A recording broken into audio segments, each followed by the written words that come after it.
30 वर्ष का ज्योतिपुंज था, ज्ञान पुष्प का सुरभि कुंज था, मस्तक पर अरुणिम की रेखा, चकित रह गया जिसने भी देखा।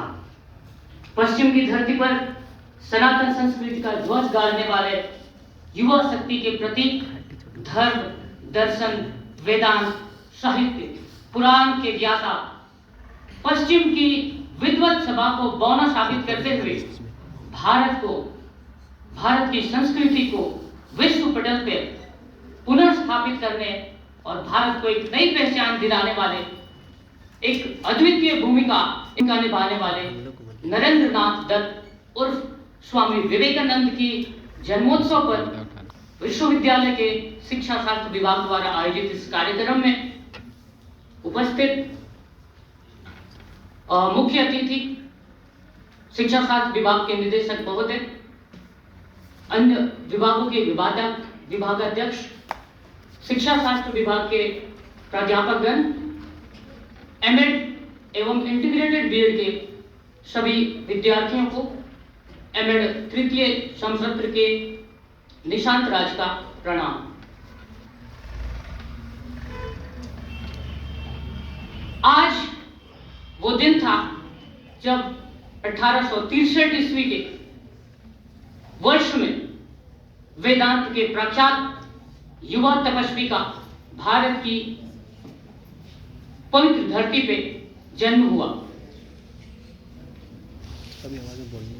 महज 25 वर्ष के उम्र में भारत की अध्यात्म और दर्शन का इतना प्रभाव पड़ा, साथ ही आध्यात्मिक गुरु रामकृष्ण परमहंस के सानिध्य मिलने पर वो पूरी तरह से अकादमिक शिक्षा में बहुत ही मेधावी होने के बावजूद भी अध्यात्म की ओर प्रवृत्त हुए।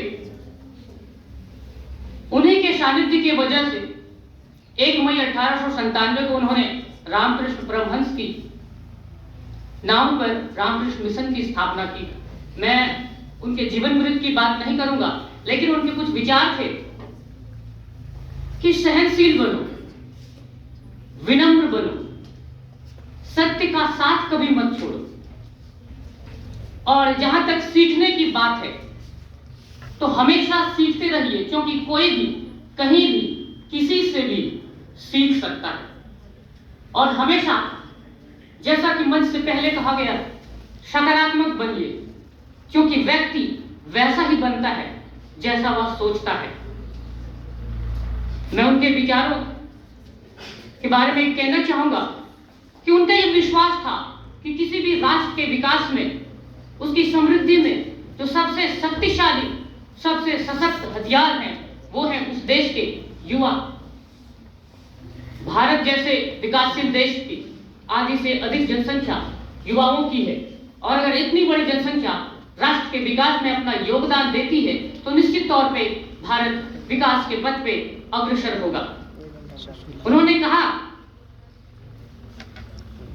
कि युवाओं को हमेशा मजबूत इरादों वाला, सशक्त और एकदम कहें कि कठोर दृढ़ निश्चय वाला और मन मजबूत होना चाहिए। इसका उदाहरण उनके व्यक्तित्व से ये देखने को मिलता है कि जब एक खूबसूरत सी युवा कन्या ने उनके साथ विवाह का प्रस्ताव रखा, तो जबकि उन्होंने पूरा जीवन ब्रह्मचर्य रहने का प्रण लिया था, तो उस महिला का ये उनसे आग्रह था कि वो उनसे विवाह इसलिए करना चाहती है ताकि उनके जैसा पुत्र रत्न, उनके जैसा प्रतिभाशाली तेज पुत्र उनको प्राप्त हो। तो उन्होंने तुरंत उस महिला से अपनी मां होने का पद सौंप दिया कि आज से आप क्यों ना आप ही मेरी मां हो, तो इस तरह से मैं आपका पुत्र भी हो गया और मेरा ब्रह्मचर्य धर्म भी, उसका भी मैंने पालन कर लिया। तो उन्होंने ऐसे शांत चित्त और अपने मन पे नियंत्रण करने वाला युवा होना चाहिए। उन्होंने कई ऐसी कालजयी रचनाएं की जिसने भारतीय अध्यात्म और संस्कृति का पूरे विश्व जगत पर एक नई पहचान दिलाई, जिसमें से राजयोग, कर्मयोग, भक्ति योग वगैरह वगैरह। उन्होंने कहा कि एक युवा क्या बदलाव ला सकता है। ये 1800 1993 की विश्व धार्मिक संसद में उनके दिए हुए वक्तव्यों को देखकर मिलता है, जब भारत को सपेरों का देश और असभ्य कहे जाने वाले भारत का विवेकानंद ने केवल 5 शब्दों से, brothers and sister of America से, वो एक 5 शब्द जिसने पूरी संसद को 2 मिनट तक लगातार तालियों से गुंजायमान होने पर मजबूर कर दिया। ये 5 शब्द भारत की सभ्यता और संस्कृति को आने वाले 5000 सालों तक के लिए पूरे विश्व पटल पे, पूरे विश्व के मानस पटल पे एक अमिट छाप बना के छोड़ दिया।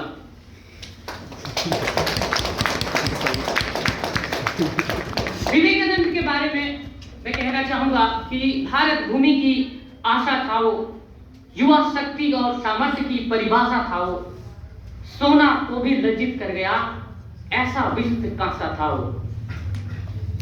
लेकिन अफसोस कि ऐसे प्रतिभाशाली दार्शनिक आध्यात्मिक व्यक्तित्व का महज 39 साल की उम्र में 4 जुलाई 1902 ईस्वी को इस दुनिया से विदा हो गए। लेकिन स्वामी जी का मन था कि युवा कौन है जिसके वजह या जो किसी भी देश के विकास का आधार है।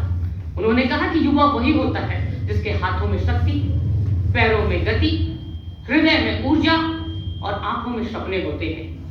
जब तक आप सीख रहे हैं, जब तक आप क्रियाशील हैं, तब तक आप युवा हैं। और युवा किसी भी देश के भविष्य के नीति निर्माता हैं। और उन्हीं के विचारों और कृतियों को ध्यान में रख करके भारत सरकार ने एक नई पहल शुरू की है, विकसित भारत @2047 वॉइस ऑफ यूथ।